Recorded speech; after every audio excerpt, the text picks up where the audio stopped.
Good afternoon, everyone. It's great to see so many of you back. It's awesome. We're going to let the room continue to populate. A few more people sneaking in here. We're very excited to have you for day 2 of EnergySmart Education Professional Development. Mimi's shaking her head. She's so excited. I see her with a big old smile and a thumbs up. Thank you, Mimi. It's great to see you. Oh, my friend Mary. Hey, I haven't seen you in a long time, Mary Shane. Yeah, shout out to Mary. It's great to see you. And I'll scroll through the rest and see everybody. Let's see some other pages and people I know. Oh, Kathleen has been sharing hello. Yes, I see you, Kathleen. It's looking so intent to that computer. I love it. It's great. My friend Jessica from Macaw STEAM Academy. Good to see you again. Let's see, I'm going on page 3 here. Oh gosh, oh Gary, I see you. Yeah, you can't hide. We're all watching you. And in page 4, I can see Christina is sitting on her couch, just ready to learn. Yes, with a thumbs up. It's great to have so many of you here. We are excited for day 2, and I hope you are as well. For those of you who missed yesterday, we kind of set up this in a 3-stage event. So yesterday we set up the problem, right? What is the problem that we're trying to solve, or what is the problem that we're looking at? And that's climate change. And we had our amazing DRI scientist, Dan McAvoy, share a lot of facts and information about climate change. And we'll be sharing out that presentation at the conclusion of all of these trainings. So today we're moving into solutions and to get a better sense of where we're at here in Nevada. So we want to see what your knowledge is in terms of energy. So we're going to launch some polls for you again. Get ready. Here comes poll number 1.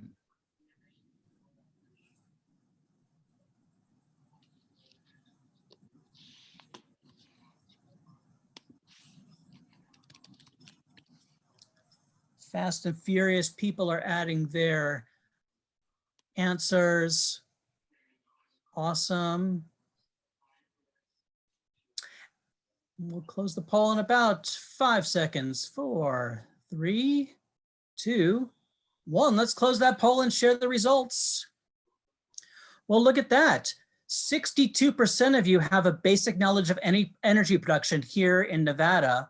23% of you have no clue, but you're really excited. I'm glad you're here to learn.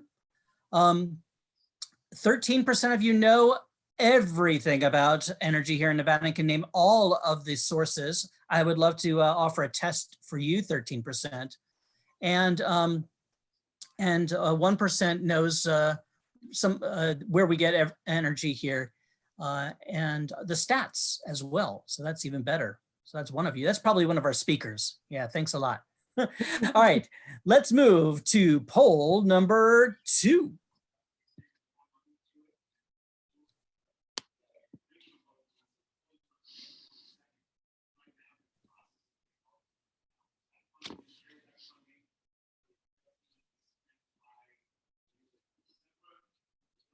Answers coming in fast and furious. Keep it going, keep it going.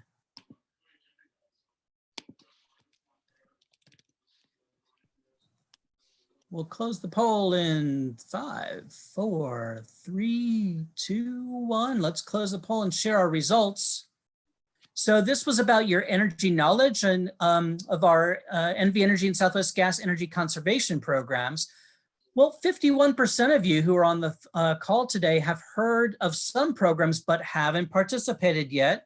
So I'm sure that's music to NV Energy and Southwest Gas ears, because we will be sharing some information with you today.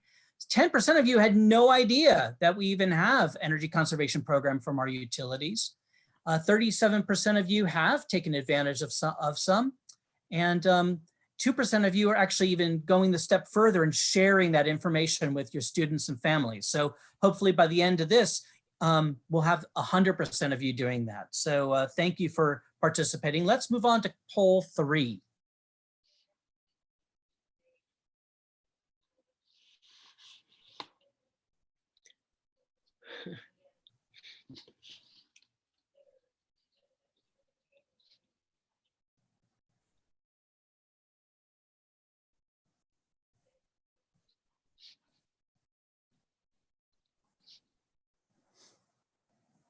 We'll close the poll in 5, 4, 3, 2, 1. Closing the poll, sharing results. Your favorite source of renewable energy overwhelmingly is solar energy. I wonder why, because we live in the sun state. So obviously that's around us. We do also have wind energy in our state, hydroelectric energy up and down our state in North and Southern Nevada, geothermal energy primarily in our Northern Nevada area. And then 2 of you think nuclear energy and 1 of you thinks biofuel energy is your favorite. So good to know. Let's move on to our 4th poll question of the day.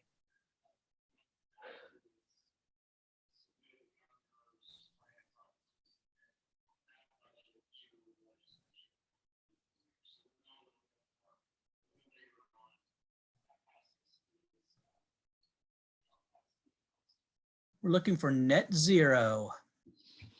What year?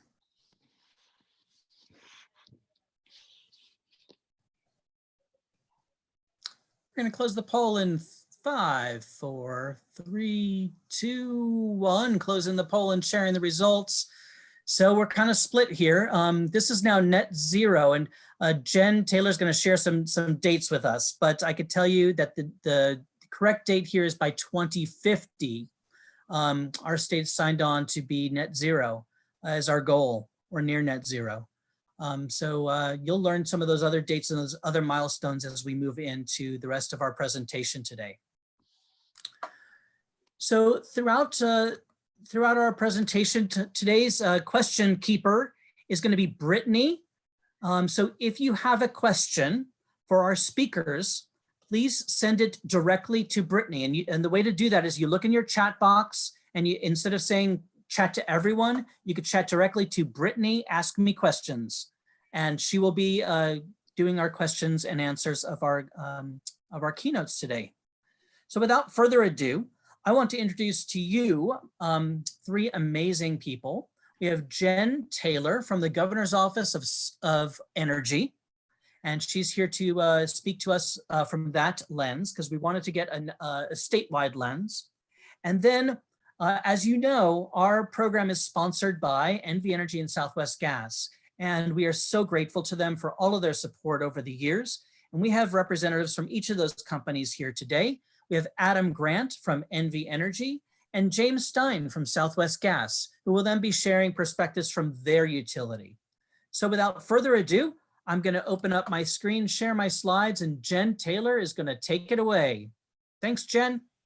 Thanks, Craig. Hi, all of you amazing educators. Thank you so much for being part of this afternoon. And thank you so much to Craig and DRI for including me in this presentation. And hold on one second. Sorry. Okay. So I'm going to talk to you a little bit today. Sorry, let me just go back. I had a little tech issue that has thrown me off, but I'll get back on it. So I'm Jennifer Taylor. I'm the Deputy Director for Intergovernmental Relations with the Governor's Office of Energy. I'm based here in Las Vegas. The majority of the staff is up in Carson City, but we are a statewide office and we do have statewide initiatives and programs. So next slide.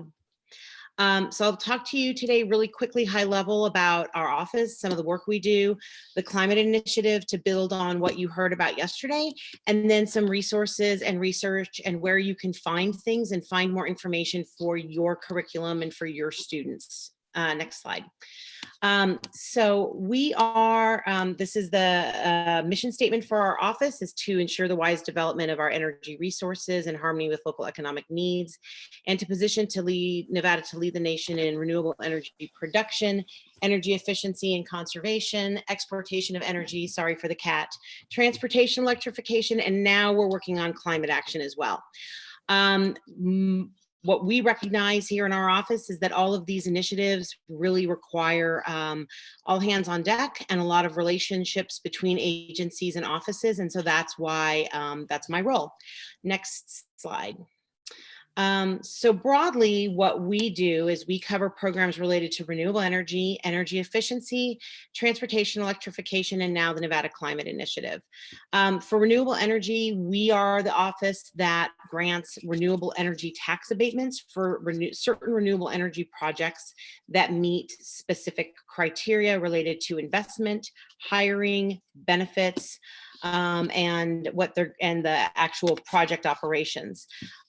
This is one of the sources I'll talk to you for information that you can share with your students or use in your curriculum. We also are tangentially involved with the Renewable Portfolio Standard. Some of you for question 4 said 2030 for net zero. Maybe you are thinking of our Renewable Portfolio Standard, which calls for 50% of our generation to be from renewable energy sources by 2030. We receive reports from certain entities that are not regulated by our Public Utility Commission. But again, on our website, there's information about the RPS that you can get.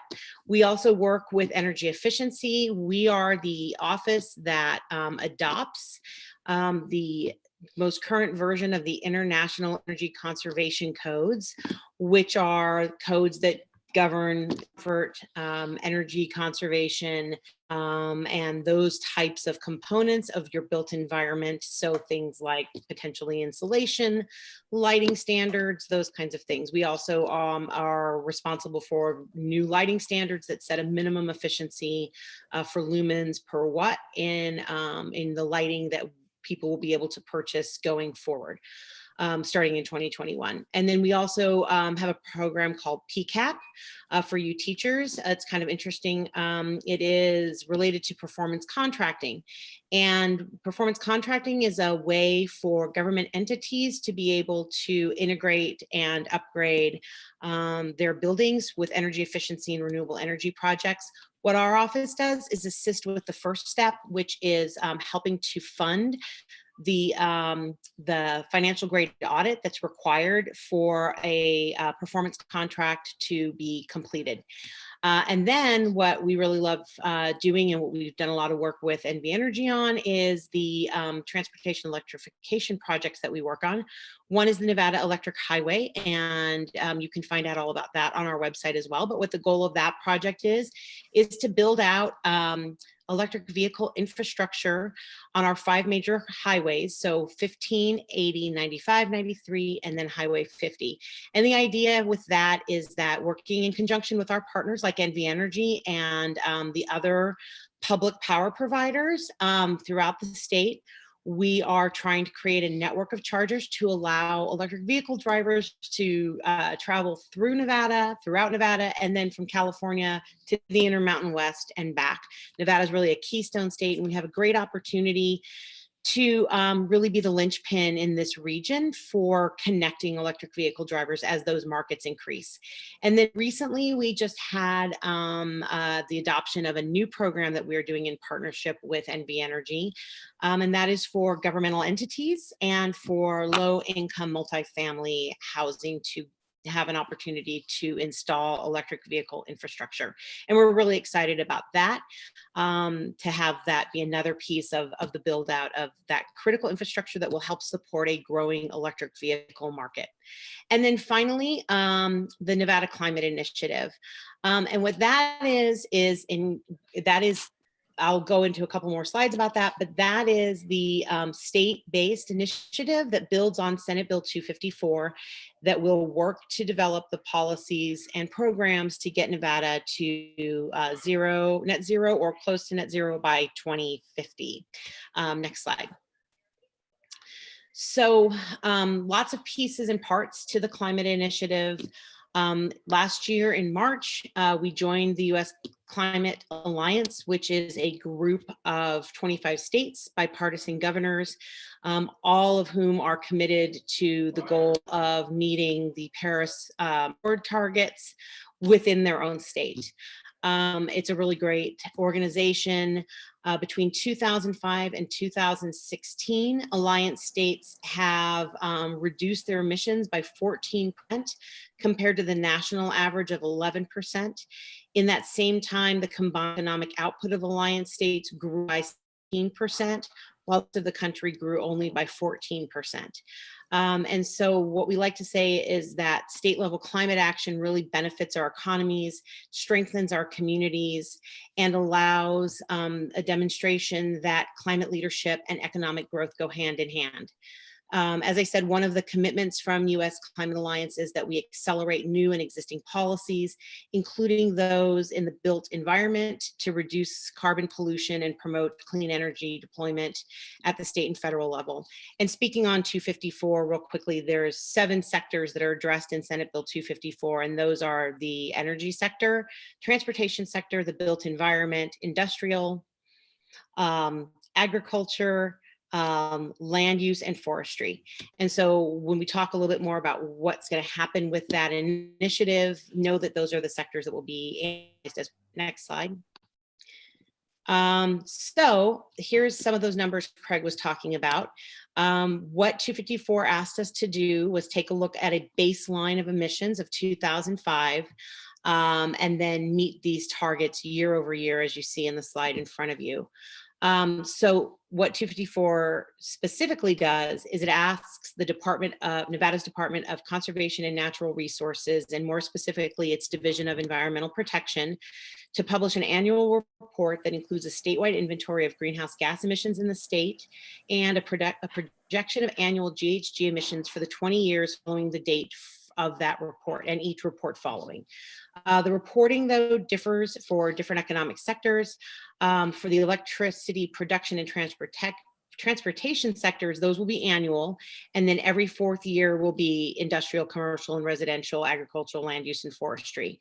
I'll have a link where you can find the 2019 report. That was the first report, and it's got a lot of interesting stats and data that your students might want to look at, or that you could use in sort of assignments and research.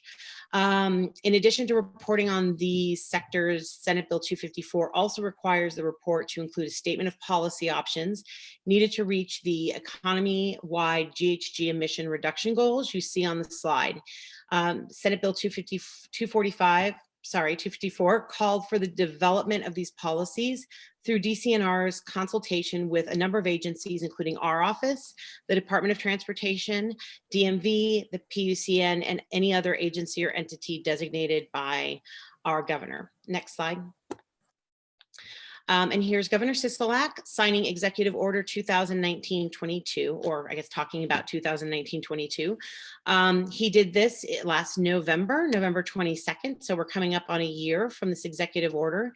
And you'll see that he directed the state executive agencies to collaborate to advance Nevada's climate goals by identifying policies and regulatory strategies that will achieve those reductions as required by our commitment under USCA and under Senate Bill 254. And that's across all the different categories.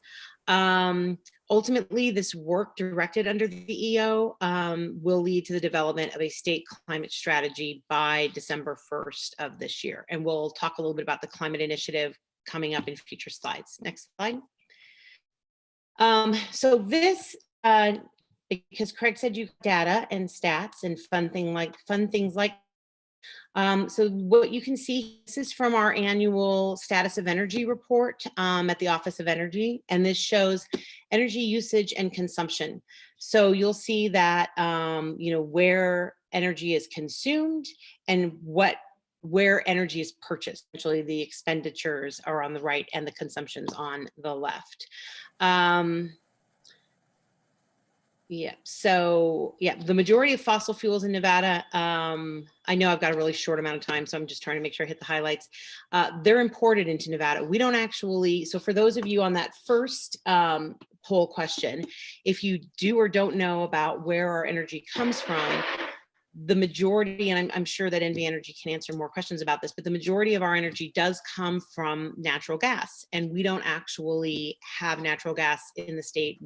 It's imported. Actually, NV Energy and Southwest Gas can talk about this some more. But then within our generation mix, renewables is about 22%. Hydroelectric is 4.7%, and then we have some other miscellaneous generation sources, including a tiny bit of remaining coal, but that should be phased out pretty quickly.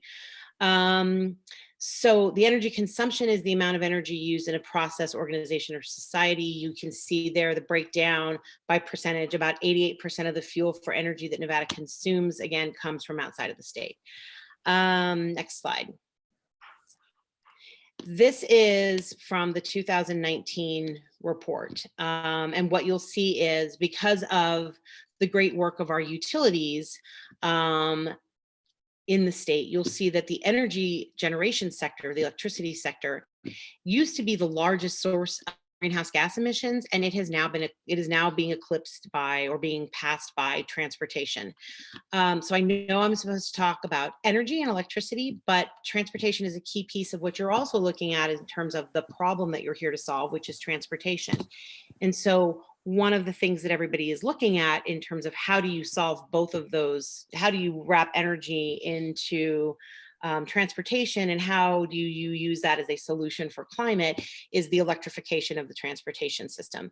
The idea being that these cars don't emit, and as the RPS increases and there is more generation from renewable sources, they become from supply to power cleaner burning vehicles, both how they're fueled and how they run. And again, this chart is in the GHG report. Next slide. And then this slide will show you where we are in terms of the actual sectors that I described. This is again in the greenhouse gas report. It shows you the 2005 baseline, the 2016 data, and then projections for 2030. And again, as you'll see, because again of our RPS, because of demands from some of our larger corporate users, the development of renewable energies in the generation sector and the electricity sector has continued to increase, while transportation has continued to be an emitter.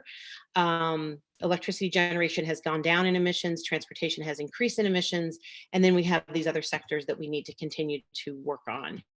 All right, next slide. So that's kind of my broad overview of where we are with Nevada, with the energy sector, with our initiatives, and with climate. And I will talk about the climate initiative a little bit more. But to start with, Craig said that you wanted resources. So here we have them. These are all state-based databases. The energy.nv.gov, that's our website. And if you go there, there's a couple of things I wanted to highlight. And had I thought about this a little bit more, I would have seen if Craig and I could have gone back and forth on the web, but I'll just describe some tab view. First of all, where I was citing from is the 2019 Status of Energy Report, and that is on our front page, easy to find, easy to download. And it again talks about things like the generation, the consumption. It'll give you a list of renewable energy projects throughout the state. It talks more about what our office does. It has charts showing targets towards compliance on the RPS. It has maps of where different generation sources are, whether they're biomass, geothermal, waste heat, hydroelectric, solar. It talks specifically about projects that have that are renewable projects throughout the state, including those like rooftop configurations at Mandalay Bay are also included in that report. Then it shows you some of the power providers. So not everybody is in NV Energy served territory, although most of us are. And then talks about Southwest Gas and where they provide service. And then if you wanted to do a review of some of the other legislation from last session, that's all in that report as well. So that's one resource that we have at our website. But there were a couple of other things, because I know that there's again, a wide range of knowledge in terms of energy. So we have an acronyms tab under the resources tab. There is an acronyms link There is also a link for the Kids Kilowatt Corner. That actually links to the another source that I will show you on a couple slides. And it gives you curriculum and ideas and teaching modules and things that you can do with your kids. I know that DRI has an amazing program, but this is just another opportunity to sort of supplement all of the fantastic resources that you get from DRI in the program that they provide to teachers. There is also a whole set of links to other agencies like the PUCN. And I will just say, in going through these resources, you can go through so many rabbit holes and go down so many different trails. And so I really was just trying to hit some of the highlights, and then I'll let you guys dig around. And if anyone ever has questions, I'm always available to anybody for additional information or clarification or resources. So those are sort of some of the highlights from our website. The next website is the Nevada Division of Environmental Protection.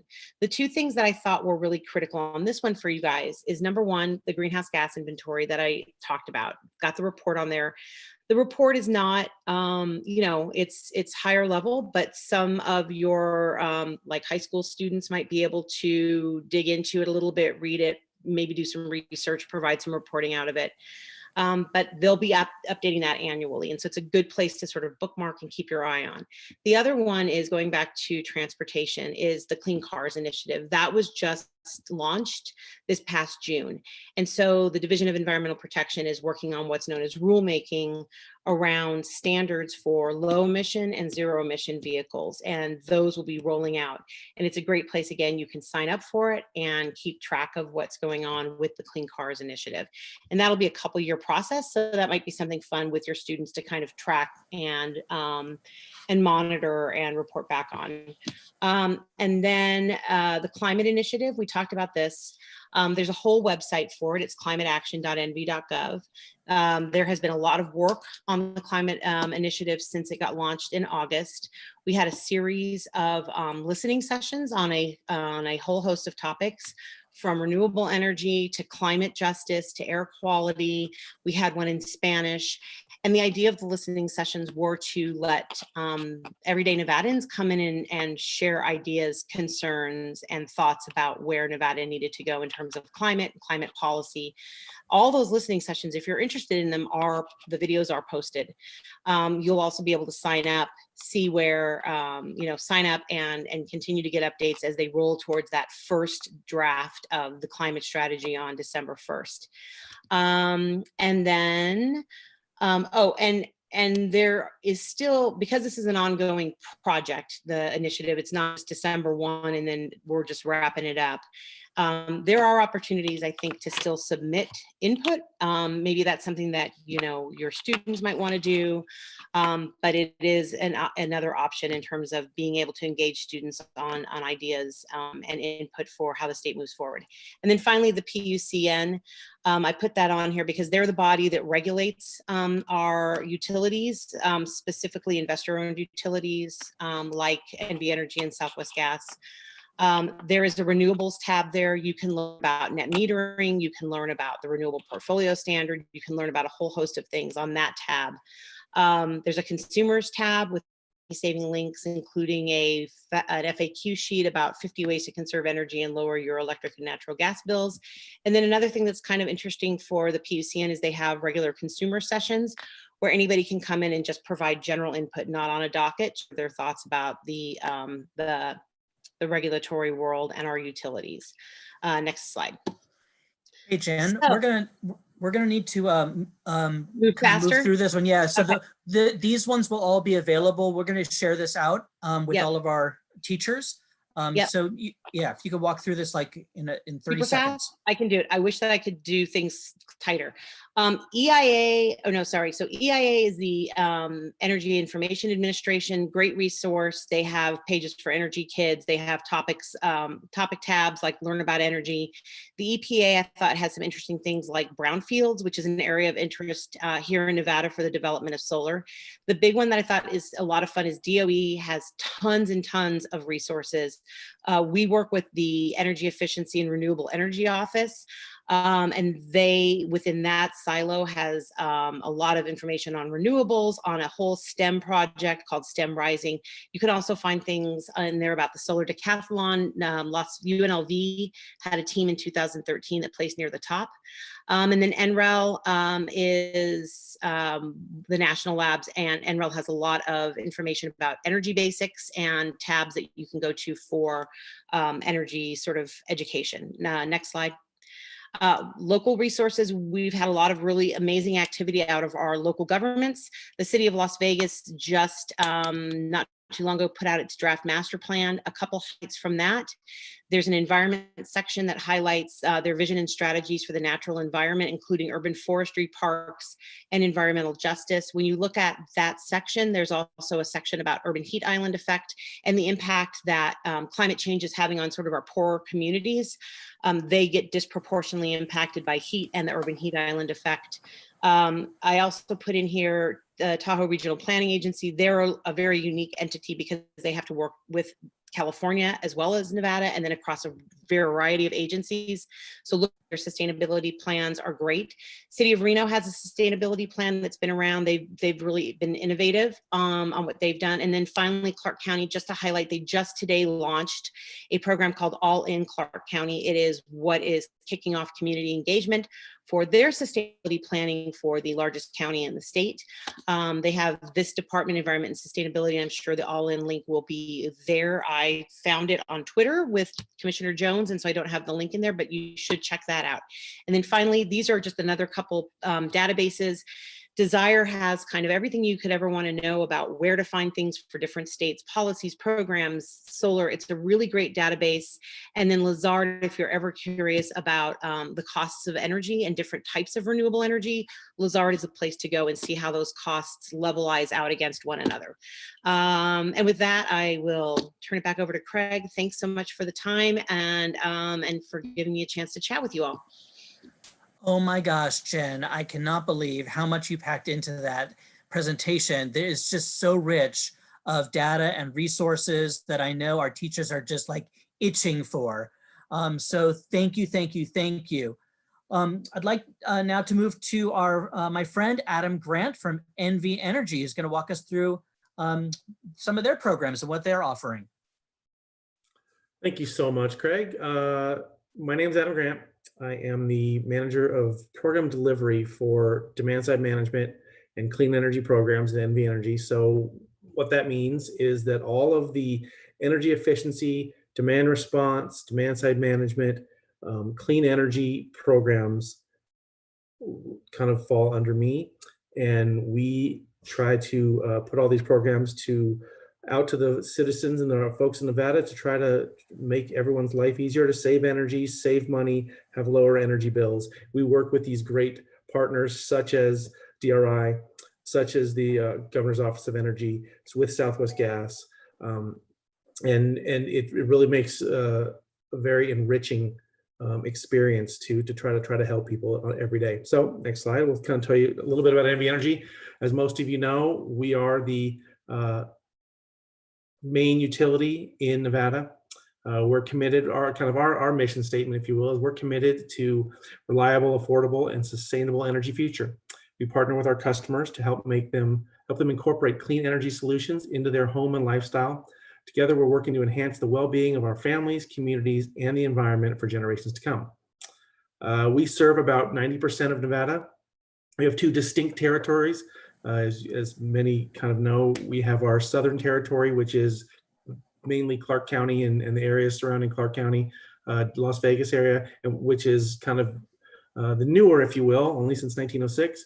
And then our northern territory, which used to be Sierra Pacific Power Company, and that's been more than 150 years up in the Reno Sparks, and then all of the outlying urban areas as well into Carson City and things out. We have about 1.4 million customers, and we employ almost 2,500 people statewide. We provide affordable, safe, and reliable energy. And my focus specifically is on energy efficiency, savings, incentives for electric vehicle charging, infrastructure, and solar storage. And as I said, one of our commitments is to working with all of these partners to be environmental stewards in our state. Next slide. So as Jennifer said, the 2030 renewable portfolio standard, we and all utilities need to hit 50% of our generation by renewable energy by 2030. We are, as Jennifer said, 22%. We're almost near 23%. We are on track to meet and probably exceed that standard. Our goal is 100%.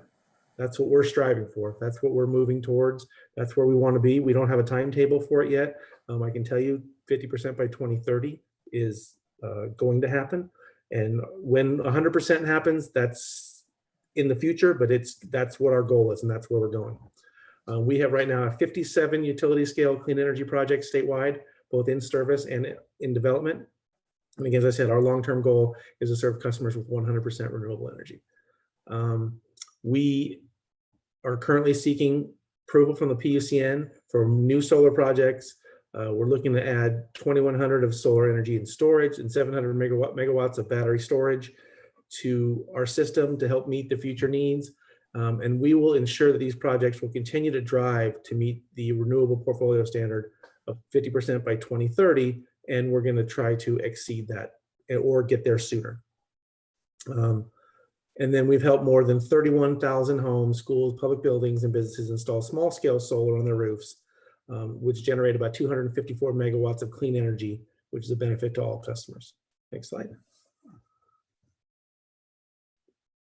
So what are we doing currently right now for sustainable and renewable energy? So we've long understood that the benefits of renewable energy, and we signed the first geothermal contract in 1987. So one of the things I think that has to be pointed out about renewable energy, and going back to the poll that Craig laid out, is many of those renewable energy resources are they're not baseline sustainable. They all are intermittent. Solar only obviously happens when the sun's out. Wind only happens when it's windy.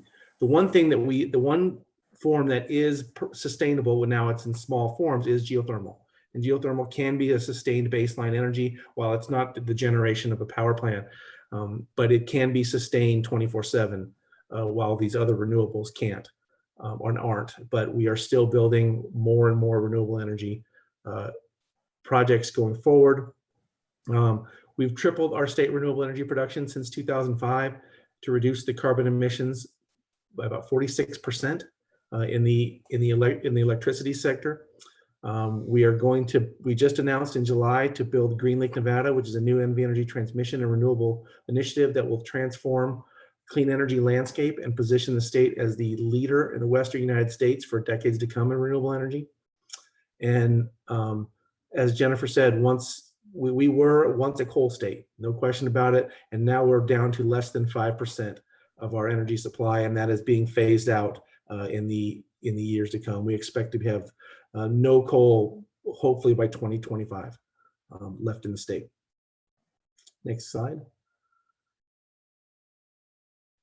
So how can we help you and help your students and help your families? Well, we do a lot of energy efficiency programs. It's all under the banner called Power Shift. All of our programs are under this banner. It's always for you, your students, families, to save money, save energy. First thing we can do is we offer what is called the Power Shift Bundle. We will provide you a smart thermostat. We'll provide you an in-home energy assessment, which will send someone to your home and go through and give you a assessment of how you use your energy, where you can save, what opportunities you have to save, and kind of the opportunities that will show up as a savings on your bill. It will install several direct install measures, we call them, which are energy efficiency measures that are easy to install: LEDs, air filters, dusk to dawn sensors for your outdoor lighting, which will turn off your lights during the day when the sun hits it. Now, right now, we're in a little bit of availability, but we are doing it. But due to COVID, we do have a limited availability, but we're still doing it. We also offer incentives and discounts on in Southern Nevada on qualifying air conditioners and variable speed pool pumps. We and then we do LED bulbs at select retail stores. Now, these bulbs are being phased out. We have a new standard coming into play on January 1st of 2021, which limits what can be sold in Nevada to only specific bulbs that meet a efficiency standard. So go get these LED bulbs at retail while you can. They're not necessarily going to be there forever, and probably not much into 2021, if they are in there 2021 at all, depending on how quickly the market can transform. Next slide. And so we just also launched a program specifically for income eligible customers. It's called the Qualified Appliance Replacement Program, available to customers who own or rent their homes. We will come and replace a refrigerator, electric dryer, and in the future, other appliances such as electric washer, and with the lease that must be at least 10 years old, with some newer models, new energy efficient models. But they are income qualified, having to make sure that that we are doing this for customers who are really in need. We'll again then provide direct install measures such as power strips, LEDs, and other things that we can help to save energy right off the bat for these customers also. Again, these are income qualified customers. Next slide. So another very easy way for everyone to go see what their home and or small business is energy using is to go right on nvenergy.com/myaccount, sign up, make sure you have your account number, and you can see everything that your house is using. It will do kind of an aggregation of what appliances are using the most energy for you. It will show you your comparison between your bill last year, 6 months ago, whatever kind of time frame you do. It will also give you energy efficient tips based on the use of your based on the way you use your electricity in your home. And then it will also help you save on monthly bills. It will provide you with again, this disaggregation of where you're using your energy the most. Next slide. And then we also have programs for both commercial business and schools. We have a very large specific program for the school districts, both in Northern Nevada and in Southern Nevada, that we will provide assistance, technical, engineering services, incentives to allow for the schools and the school buildings to upgrade to more efficient products, be it lighting, be it cooling and heating, be it motors for chillers on large buildings and things like that. That's also the same for all of our commercial and industrial customers. We have small business direct installs, new construction incentives for new buildings that are being built, incentives for upgrading or retrofitting existing buildings. And we do a lot of free workshops, seminars to a lot of our commercial and industrial customers, showing them ways that they can move into this realm of being more efficient. Next slide. See, I'm short and sweet, but that's our energy efficiency program, nvenergy.com/powershift. So you can find all the information on it. It is really easy. We're here to help. I'm available for questions at any time, even after this presentation. But yeah, take advantage of it. Tell your students, pass it on to the families, take advantage of it, because every step we take in the right direction is great for the state of Nevada. Thank you so much, Adam, for all that information and for all the amazing things that NV Energy is doing to get to our net zero by 2050. We're on the right track, and I know Southwest Gas is also doing some great work, and I would love to hear from James from Southwest Gas. So welcome, James. Good afternoon. James Stein, Manager of Energy Solutions here at Southwest Gas. So I'm guessing I'm probably between you and your next break. So I only have about 200 slides to get through, so we'll be nice and short. But a little background on Southwest Gas itself. You know, we're 2 million customers and growing. We do serve 3 states, mainly Nevada, and Arizona, with parts of California. And we're the largest local distribution company in both Arizona and Nevada. Next slide. A little background on the natural gas industry itself. As you can see, I don't have to touch on all of these, but there's 69 million residential customers, 5 million commercial customers, and just the natural gas industry alone helps employ nearly 3 million people. So it's a very big and robust industry, and natural gas is used a lot. And if you live in Southern Nevada, in any subdivision, for the most part, you're most likely using natural gas in your home, for probably one of the 4 core uses, if not all 4. Heating, space heating, water heating, cooking, dryers. Next slide. Little more on natural gas here. It's more affordable for heating your home than any other energy source, and that really plays into the efficiency of natural gas. When you look at using natural gas at the point of use, such as a furnace in your home versus using maybe an electric furnace at your home, and you look at the efficiency and how efficient it is to move that energy, you're about 92% efficient when you use that gas at your home. Of course, you have to take it through the furnace at that point, and depending on the efficiency of the furnace, 90 to 95, 96 plus percent, you're still very efficient. When you look at the electricity side, when using natural gas generation, of course, we're not talking renewables, but there is a lot of loss through the generation of electricity and then line loss and all that by the time it gets to the home. And then you have to once again take into account the efficiency of the appliance itself. Next slide. So this is a slide here that we like here in the natural gas industry, because as you can see over the years with the blue line, we'll start with the orange line. Over the years, natural gas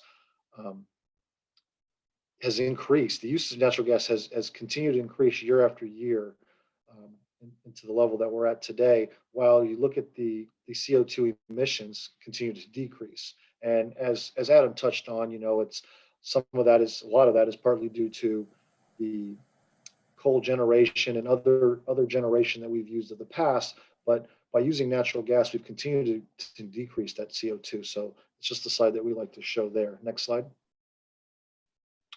Sustainability, and sustainable business practices. I think everyone is doing this as a company, the school districts, businesses and whatnot, and we're no different at Southwest Gas. We've instilled a 20% reduction in GHG emissions by 2025 on ourselves at Southwest Gas. And we're doing that through our fleet and our facilities. And in our fleet, we're looking at purchasing and retrofitting our vehicles to compressed natural gas where possible. So we're seeing a lot more of those. And then on our facilities, we're doing a lot of the same things. Some of the rebates that Adam has talked about is solar, insulation, windows, things like that, as well as changing a lot of our business practices on how we operate in the field and in our day-to-day and how things are installed. So those are all ways that we're looking to reduce our greenhouse gases by at least 20% by 2025, and we're well on our way. Just to continue down a little further on the compressed natural gas side, for those folks that are here in Southern Nevada, you see the RTC buses around town that'll say powered by natural gas. And, these are some of the other customers that we work with, for long haul trucking and fleets and buses and whatnot. But something that we like to highlight is in 2019, we delivered 32 million therms of natural gas to these different fleets, which was the equivalent of removing 14,500 vehicles off the road when you look at the emissions that would have been produced if they were running diesel. Next slide. Next, we get into renewable natural gas, and this is an opportunity for us in the natural gas industry to stay relevant and continue to play in this arena. And I know in the poll earlier, we talked about, biofuels, and this is where kind of a biofuel would fit the renewable natural gas. And there was one person out there, and it wasn't me, surprisingly, that was aware of this and knew all about it. So maybe we'll hear from them later. Next slide. And when we talk about RNG, renewable natural gas, these are the sources, really the main sources of renewable natural gas. You see, we have wastewater treatment, biodigesters, landfills, and dairy farms are really the big ones. And we actually do have some or some RNG or biofuel operating in Southern Nevada today as we speak, at the landfills, and they're using that to create energy. And I think NV Energy is involved in those projects and putting that power back on the grid. So it does exist today, and it's definitely a big buzzword for us in the natural gas industry as we move, closer to renewable aspects such as RNG. Next slide. RNG developments, just wanted to kind of show you some of the highlights of what we're doing in our 3 states. We're focused here in Nevada, of course, but as you can see, we've got some different legislation that's allowing us to play in this RNG arena and be able to supply our customers with renewable natural gas. So there's lots of benefits to that. Really the big one is these customers want to be good stewards of the community and really be carbon neutral and help us decarbonize our pipelines moving forward. So those are some of the things that we're doing at that level. So beyond RNG, some of you may have heard of the use of hydrogen gas and other gaseous fuels, but this is definitely new technology that we're excited about and looking for ways to play in. And as Adam alluded to earlier in his presentation, there's lots of wind and lots of solar, but at times there's not going to be wind and there's not going to be the sun. So what do you do with that excess? And the possibility of creating this excess power during the day or when it's windy, what do you do with that? Of course, you have the opportunity for batteries and whatnot, but we're looking at these opportunities to maybe take that and split that power and pull the hydrogen out of that. So run it through an electrolyzer and pull the hydrogen from the water and took that hydrogen back into our pipeline and run that. So as you may or may not know, there's millions of miles of pipelines throughout the country for natural gas, and hydrogen could be injected into those pipelines and ran just like a RNG or natural gas fuel. And there's other fuels that we could look at, moving forward as well. Next slide. So just like compressed natural gas in vehicles, there are opportunities for hydrogen vehicles, and these are just some of the vehicles out there that are able to operate on hydrogen that exist today. Next slide. So now we get into our different programs where we talk about our rebates and whatnot. So we call at Southwest Gas, we have our Smarter, Greener, Better programs. And I'm not going to spend a ton of time on these next slide because I do have a lot of slides and I want to get through them and be conscious of your time. So the Smarter, Greener, Better, once again, you can go to the next slide. The smarter side of our program is really our energy education. And these are things that we do, such as, partnering today with DRI and working with primary and secondary education. We do have host schools in Las Vegas that we work with, and we go out and talk about energy and energy efficiency and things we can do and educate students, and hopefully they can go home and educate their parents as well. So we do participate in a lot of that. Next slide. And now we get into the greener, which are energy efficiency rebates. As you can see, we do offer residential and commercial rebates. Tankless water heaters have been, very successful with us. Next slide. A lot of home builders are installing tankless water heaters that we're working with. And if you're not aware of what tankless water heaters are, it basically becomes never-ending hot water. So for folks that want to take that long shower and never run out of hot water, they are a benefit and they're very efficient. Next slide. On the better side, we also do offer a thermal rebate, a solar thermal rebate, and this is different than, of course, your PV or photovoltaic solar. The solar thermal is an opportunity to heat water or air and then use that to either preheat your water heater or your pool, or sometimes you get it hot enough that you don't need to use your water heater or your pool heater at that point. So we do offer that rebate. That's all I had on that one. Sorry. Next slide.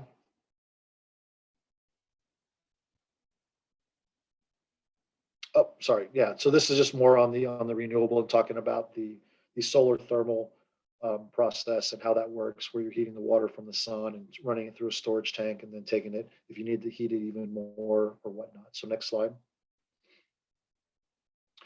And really, so we just kind of talk about the promise of natural gas. Southwest Gas just wants to be good stewards of the community in our state, and we want to be here to assist, the state and NV Energy in meeting their goals moving forward. And I think natural gas and RNG moving forward, and hopefully hydrogen and other gaseous fuels will allow, the NV Energies of the world to meet their goals moving forward by reducing the strain on the grid. Because as we know, the sun will go down and the wind might not blow. And, batteries quite aren't there just yet, and they probably will be one day, but RNG will allow us to play in that renewable arena and be part of that growth and allow the electric utilities to meet their goals while, us shedding some of that load off their system for them. Next slide. So with that, I just leave it with questions. The picture in the background, it just kind of shows you the interstate pipelines that exist across our country. So you can see how much pipeline there is. And that doesn't include all the pipelines that serve, your local neighborhoods and businesses and whatnot. These are just interstate pipelines. So over 2.5 million miles of pipe there. I just thought it was a cool slide. James, I really appreciate that presentation. It was really very high level and really detailed as well on what Southwest Gas is doing as far as contributing to that net zero. And we really thank you for sharing. So friends, I know that there was a lot of questions that came in, right, Brittany? Yeah, and we are about 5 minutes left on the hour. So I want to allow for a few questions. We'll do our raffle. So stick here, because if you're here, you'll get a chance to win cash. We'll throw up our survey link, and then I know our presenters maybe can stay a little bit longer, and we can try and get to some more questions if that's all right. So Brittany, a couple questions. Yeah, absolutely. So our first question, this might go more towards Jennifer, as you had a lot to say about the greenhouse gas emissions. So our first question is, how is our progress towards achieving greenhouse gas emission goals measured? And are the state levels made public annually? Yes. So the state levels are going to be made public annually. If you go to the link that I shared for NDEP, and you just Google GHG inventory 2019, that'll show you the 2019 report. It'll show you the measurement of, it's got a chart in there that shows the measurement of the baseline for 2005, where we are with the last set of data available through EIA, which puts us at 2016, and then projections for the years leading up to 2050. And that will be, again, an annual report made available through NDEP. Awesome, thank you for that. Our next question is, what clean energy projects are there in place or under construction in the state of Nevada? There's a bunch that are already around.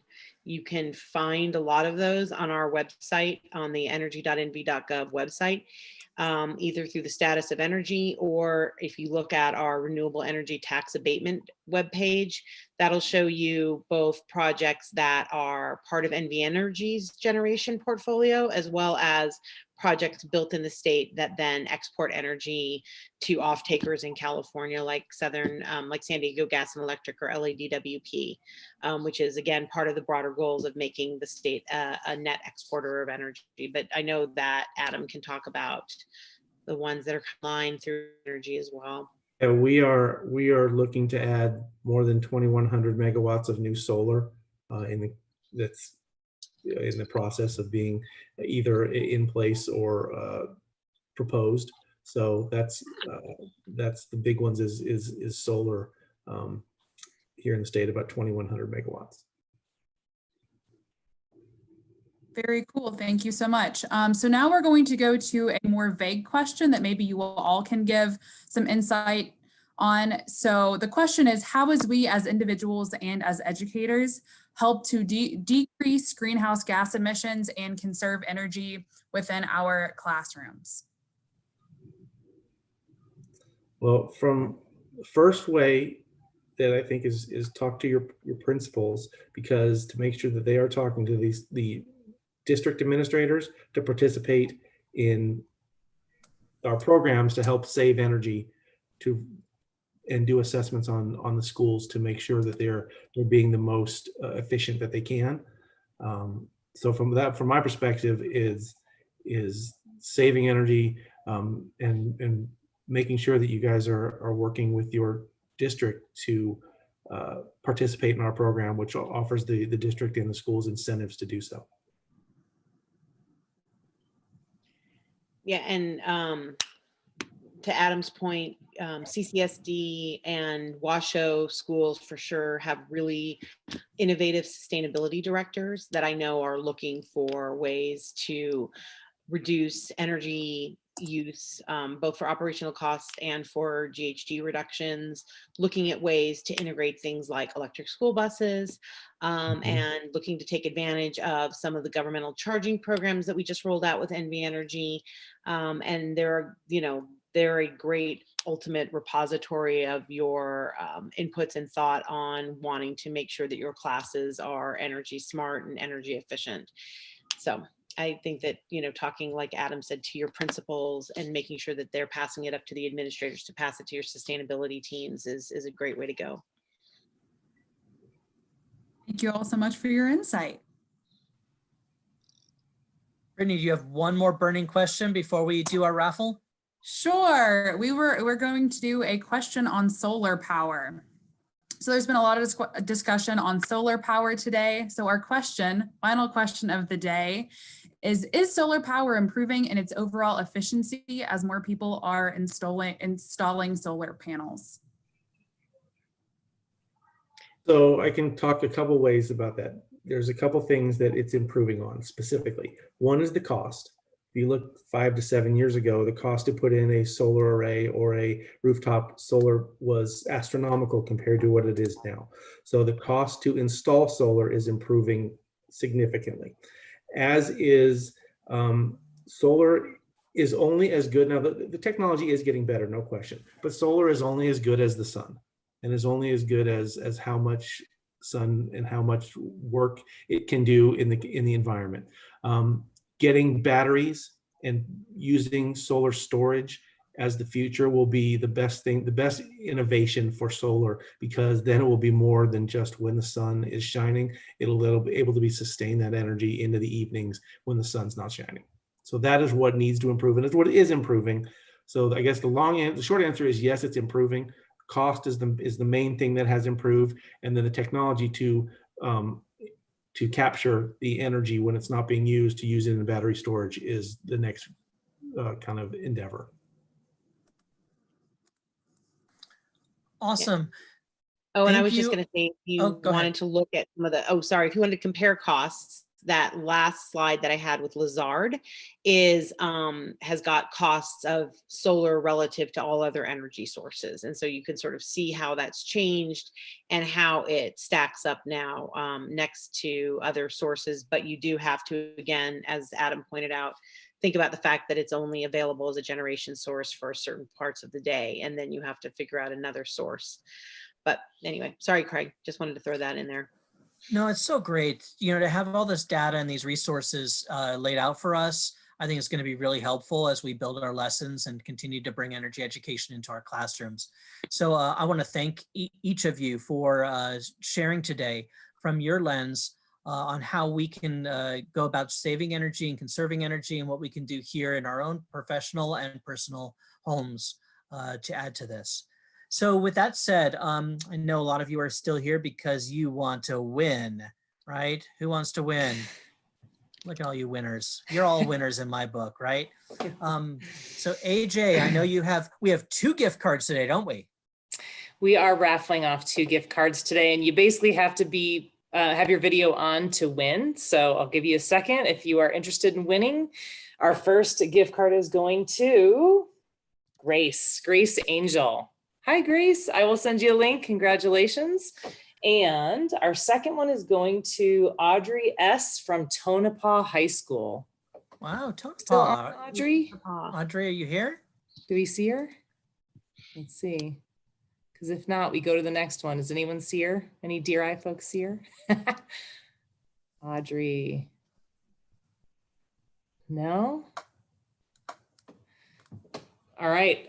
Hold your horses. Looks like it's going to the next winner, which is Yolanda. Hold on. I think Sanders. I've seen her. Yes. Yolanda, you're a winner. Yolanda. Look at you. She's smiling. She's jumping up and down.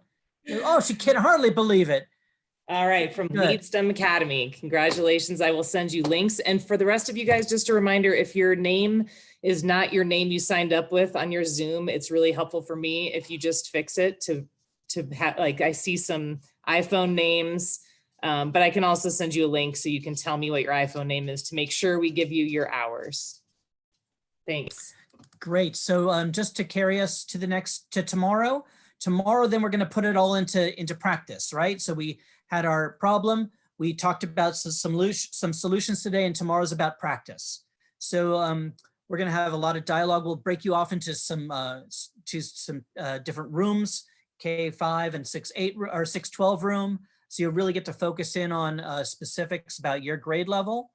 We have some people who are sharing some information. DRI is going to share about all the resources that we have, and we're very excited for what tomorrow's to bring. So again, same bat time, same bat channel. We do have a survey. Check in your chat box. We ask you to fill out that survey again for us today. And if you have questions for James, Adam, and Jennifer that didn't get asked, we will allow you to unmute yourselves, and they'll stick around for a little bit of time. I know Adam has to run off to watch the Dodger game. Unfortunately. Yeah, I gotta run. To watch the Dodger game, right? Well, all right. Yeah, I do have a call I have to get you on at 5. So. All right. Well, thank you for spending the extra few minutes. If you have other questions for me, please send them to Craig, and he'll get them to me, and I'll get them answered for you. Awesome. James and Jen, if you could stick around for a few more minutes, if there are any questions, we'd love to be able to offer our teachers to ask them. So we're going to unmute everybody and have a chance to ask questions.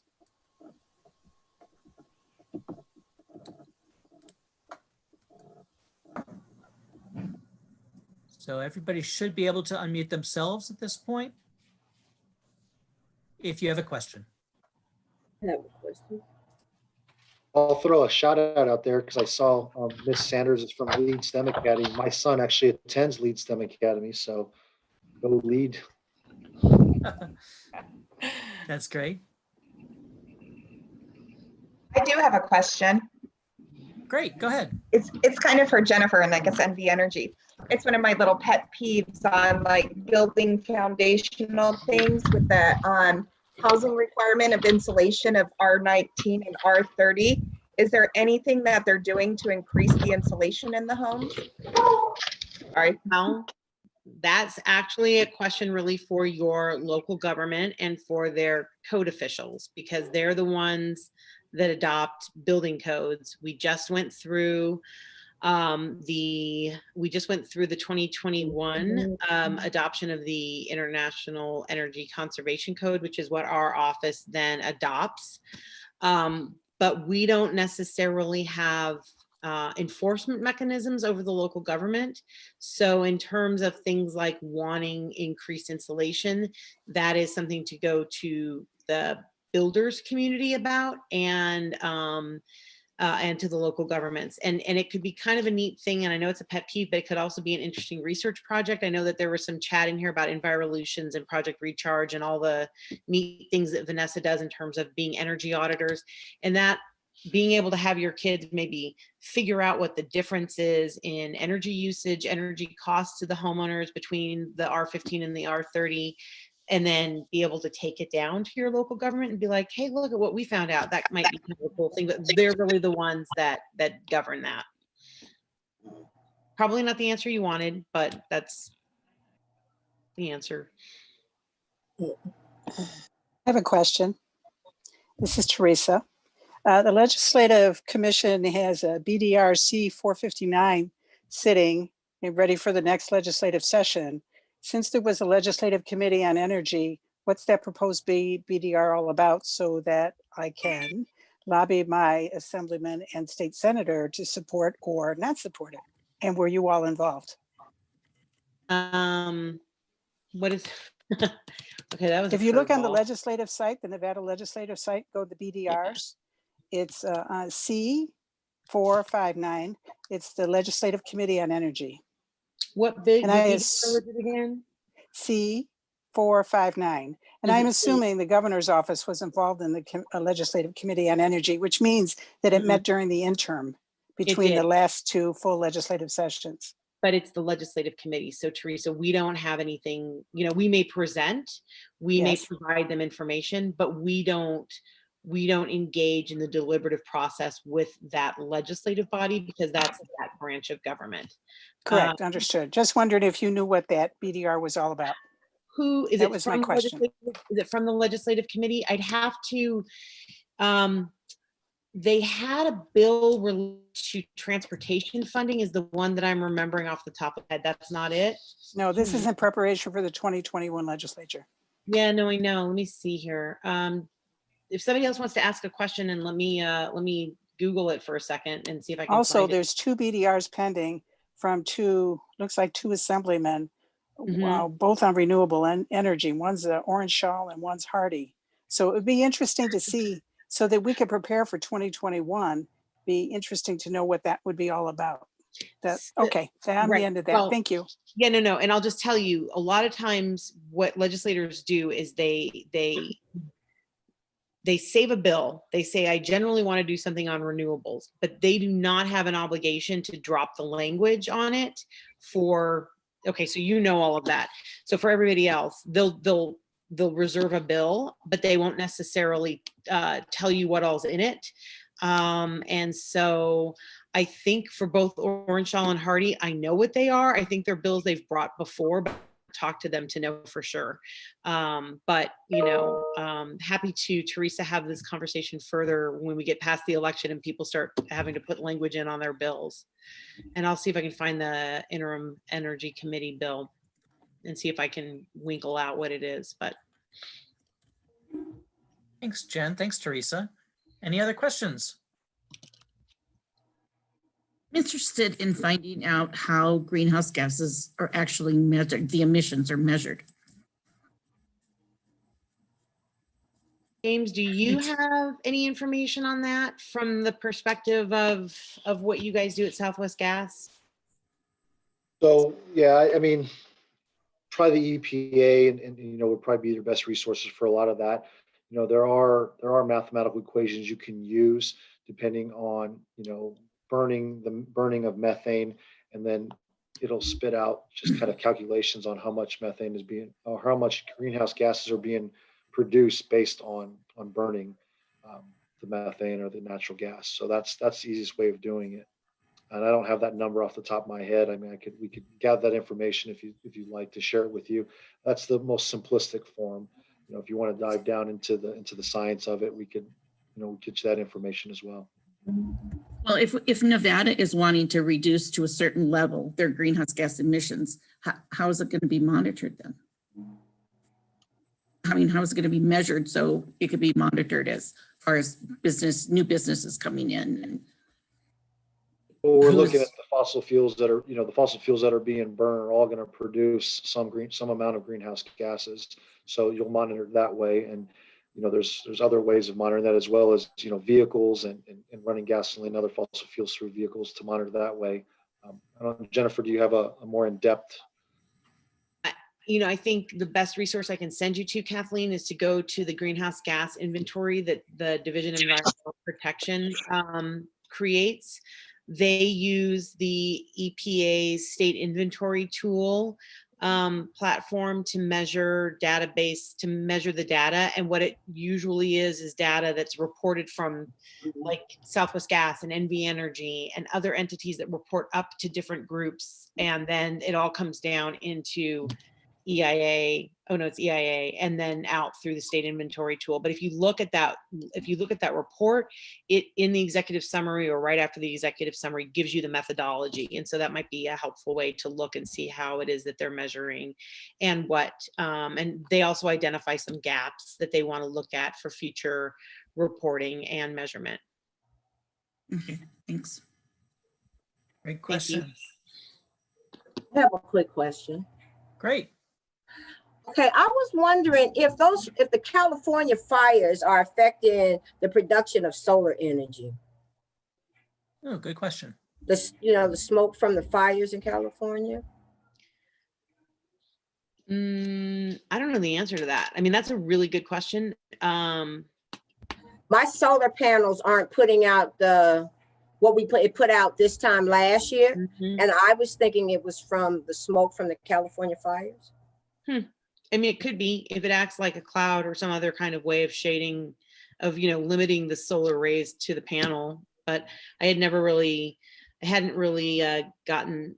at that. So I wonder if there's somebody's probably already analyzed that. So maybe we can see if there's an article out there or something that talks about it.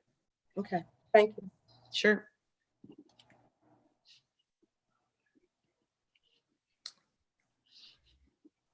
all these teachers want to know more. What else you got questions on? I'd kind of like to know how we're tracking polluters in industrial polluters in Nevada. I think that Kathleen is probably an NDEP question. They do everything from air tracking and air mitigation, you know, and the different criteria pollutants. They track and monitor that. Clark County and Washoe County have air quality districts that monitor and assess fines and do all of the sort of compliance for their jurisdictions. NDEP works with them and then does the rest of the state. NDEP also does water and soil pollution tracking and mitigation. In my former life as a litigator, I worked in conjunction with NDEP on a groundwater contamination case. So they're probably the best source for how polluters are tracked. And again, if you go to that NDEP website, it'll show you the different bureaus of corrective action and all those different sort of silos of NDEP to help you out. And if you're looking for something specific, we can always chat more. Okay, thank you. You're welcome. Okay, I'm going to open up a can of worms, if I may. I'm I got the mute button, so watch it, Olga. I'm just sorry. You know, at the beginning, you asked a question about the different sources of renewable energy, and one of them on there was nuclear. And I know we have nuclear power plants, but they're mainly on the East Coast. Are there any on the West Coast? And if so, you know where the can of worms is coming, right? Or if not, where does the waste go from those, you know, from that power source? That is a can of worms, and I don't know the I answer. told you. There I'm are sorry. none. There are none in Nevada. So Okay. my knowledge is limited to the boundaries of Nevada, and I don't know where, like the El Diablo plant or the Right. Tri-Cities up in Washington. I don't know where their waste goes. I'd be willing to bet that there is a California nuclear agency that probably tracks that and reports that, and probably the same thing for Washington State. Those are the two states I know for sure have nuclear plants. Okay. And the reason I'm asking is because lately we have not heard anything about that, but Yucca Mountain is still in the picture, is it not, as a waste depository? Not right now, it's not. Okay, okay. Wait until you say the I'm Y gonna shut. There's something else out there, but okay. Just wanted to know if it was out there or not. Okay. That data is probably out there. You just probably need to look for it at the different states that have those types of generation facilities. Okay. We're gonna have time for maybe one more question before we wrap up. We got to let Jennifer and James go have some dinner. Okay. Watch baseball. And watch the Dodger game. Yeah. Anybody else got one more question for either James or Jennifer? All right, hearing none. Again, we want to thank you guys, James and Jennifer, for being here, sharing all that incredible information. We have all your PowerPoints. We're going to be sharing those with all of our attendees today. And I know your contact information was on there, and I know you welcome teachers to reach out to you if they have additional private individual questions or need help putting together their lessons. Teachers who are here, we thank you so much for all the work you're doing. We love you, and we wish you a good evening. Go Dodgers, and we'll see you tomorrow. Thanks, teachers. Perfect. Thanks, Thank Craig. you, guys.